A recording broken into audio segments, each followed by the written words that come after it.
जय साथियों, आज मैं आप लोग को बेसिक वायरिंग का पार्ट 3 पढ़ाने वाला हूँ।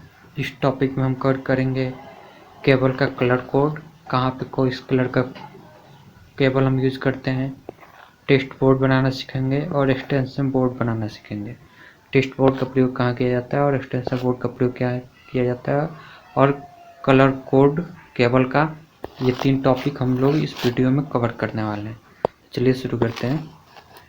सबसे पहले अगर हम कहीं भी फेज का प्रयोग करते हैं, यानी कि अगर लाइन का प्रयोग करते हैं, तो उसके लिए हम लाल वायर का यूज़ करते हैं। फेज के लिए लाल, अगर 3 फेज हो, ये तो सिंगल फेज के लिए हो गया, सिंगल फेज में लाल वायर, और अगर सिंगल फेज में न्यूट्रल हो तो उसके लिए ब्लैक वायर। ये अगर आप कहीं भी वायर देखते हो, इसमें अगर एक लाल है, एक रेड है और एक ब्लैक है, समझ जाइए वहाँ पे सिंगल फेज वायर है, यानी कि सिंगल फेज कनेक्शन है, और रेड वाला आपका फेज है, ब्लैक वाला आपका न्यूट्रल है। वैसे अगर आपका 3 फेज हो, तो जो आपका पहला फेज होगा वो रेड होगा, दूसरा येलो होगा और तीसरा ब्लू होगा, यानी कि पहला फेज लाल, दूसरा पीला और तीसरा नीला होता है। और ठीक वैसे ही अगर उसमें न्यूट्रल है तो न्यूट्रल ब्लैक होगा, और न्यूट्रल नहीं है तो कोई भी वहाँ पे और भी कोई तार नहीं होगा। और अगर 3 फेज 4 वायर सिस्टम है तो होगा आपका रेड, येलो, ब्लू और ब्लैक। अगर 3 फेज 3 वायर सिस्टम है तो आपका होगा रेड, येलो, ब्लू। वैसे देखिए, अगर डीसी आपकी सप्लाई हो तो उसके लिए पॉजिटिव वायर के लिए रेड और नेगेटिव वायर के लिए ब्लैक या ब्लू का प्रयोग किया जाता है। और अगर अर्थ वायर का प्रयोग किया जाता है, अर्थ वायर के लिए हमेशा ग्रीन वायर का प्रयोग किया जाता है। ग्रीन यानी कि हरा तार का प्रयोग किया जाता है। चलिए नेक्स्ट टॉपिक पे आते हैं। नेक्स्ट टॉपिक हम लोगों का टेस्ट बोर्ड। देखिए, टेस्ट बोर्ड को सीरीज बोर्ड या सीरीज टेस्ट बोर्ड भी कहते हैं। इसका प्रयोग कंटिन्यूटी टेस्ट के लिए किया जाता है। कंटिन्यूटी टेस्ट मतलब, जैसे मान लीजिए आपका कोई एक फ़ैन है, फ़ैन की ये वाइंडिंग है। अब ये वाइंडिंग को हमको चेक करना है कि इसकी वाइंडिंग पूरी तरह से सही है या फिर बीच में कहीं से जल गया है, ब्रेक हो गया है। तो इसके लिए हम लोग सीरीज बोर्ड का प्रयोग करते हैं। इसके द्वारा आप फैन का वाइंडिंग, मोटर की वाइंडिंग, चोक या फिर ट्यूबलाइट की स्टार्टर हो गया, कोई केबल हो गया, नहीं कोई तार है 10 मीटर, 50 मीटर, 100 मीटर, उसको चेक करना है कि वो बीच में कहीं से ब्रेक नहीं है, तो उसके लिए हम सीरीज बोर्ड का प्रयोग करते हैं। देखिए यहाँ पे हमने एक सीरीज बोर्ड का लेआउट दिखाया हुआ है। देखिए इसमें क्या करते हैं, एक तो एक 16 एम्पीयर का एक सॉकेट होता है, 2 स्विच होता है, एक 6 एम्पीयर का सॉकेट होता है और एक बल्ब होता है, और ये एक इंडिकेटर होता है। अब देखिए इसका कनेक्शन कैसे होता है। ये जो लाइन आ रहा है, लाइन का सीधा कनेक्शन हम लोग इंडिकेटर में दे देते हैं। उसके बाद से इसको ले जाके हम लोग इधर स्विच में दे देते हैं, और स्विच से एक हमारे 16 एम्पीयर के सॉकेट में दे देते हैं। यानी कि इस स्विच से पहले वाले स्विच से ये सॉकेट कंट्रोल होगा। तो ये जो है जनरली एक तरह से बोर्ड काम करता है। ये वाला मतलब इतना जो हो गया, ये आपका एक बोर्ड का काम करेगा, केवल ऑन ऑफ। जो आपका अब ये इतना बच रहा है, ये आपका सीरीज बोर्ड है, यानी कि आपका ये पूरा सीरीज बोर्ड नहीं है, इसी में ये आपका सीरीज टेस्ट बोर्ड हो गया, और ये आपका एक नॉर्मली बोर्ड हो गया जो केवल ऑन ऑफ होगा। और देखिए अब आप इसका वर्किंग समझिएगा। यहाँ से देखिए, यहाँ से फेज आ रहा है, फेज आके यहाँ पे, अब देखिए ये आपका 2 तरह से कार्य करेगा।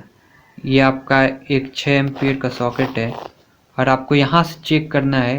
जैसे मान लीजिए ये एक फैन का वाइंडिंग है, अगर इसको हमको चेक करना है कि ब्रेक है या फिर सही है, तो इसके लिए हम क्या करेंगे, एक तार को इसको इस पे लगा देंगे और एक तार के इसका इस पे लगा देंगे।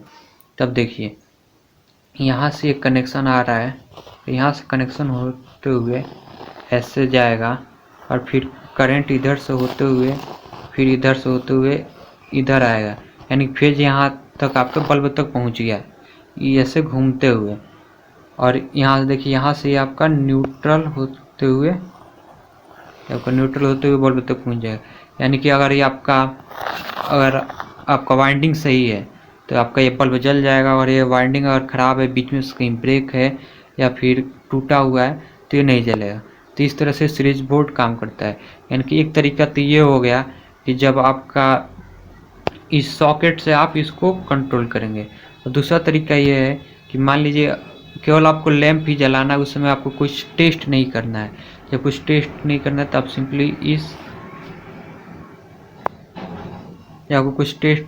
तो आप सिंपली इस स्विच की सहायता से आप इसको कंट्रोल कर सकते हैं। जब आप स्विच को ऑन करेंगे तो यहाँ से इसको सीधे आपका फेज मिल जाएगा। तब आपको ऐसे करते हुए इस वाइंडिंग से होते हुए आपको यहाँ पर ले जाने की ज़रूरत नहीं पड़ेगी। यानी कि ये जो आपका लैंप है वो आपके स्विच से भी काम करेगा और आपके सॉकेट से भी काम करेगा। इस तरह से ये आपका टेस्ट बोर्ड काम करता है।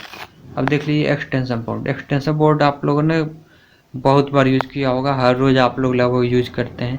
इसका प्रयोग विद्युत उपकरणों को सप्लाई देने के लिए किया जाता है, जहाँ से एक से अधिक सॉकेट की आवश्यकता होती है, या फिर ऐसी आवश्यकता पड़ती है कि आपका जो मेन बोर्ड है वहाँ से जो आपको उपकरण है कुछ दूरी पे है, तो वहाँ तक आपका सप्लाई ले जाने के लिए एक्सटेंशन बोर्ड का प्रयोग किया जाता है। देखिए एक्सटेंशन बोर्ड में एक तो इंडिकेटर होता है और स्विच आपके लोड पर निर्भर करता है। अगर आपका लोड ज़्यादा हैवी है तो जितने सॉकेट हैं उतने स्विच लगा दिए जाते हैं, और आपके लाइट लोड हैं जैसे कि मोबाइल के चार्जर हो गया या फिर हल्का फुल्का फैन हो गया, यानी कि जो लाइट लोड होते हैं उसके लिए हम जनरली एक ही स्विच का प्रयोग कर लेते हैं और एक ही स्विच से सभी का कनेक्शन कर देते हैं।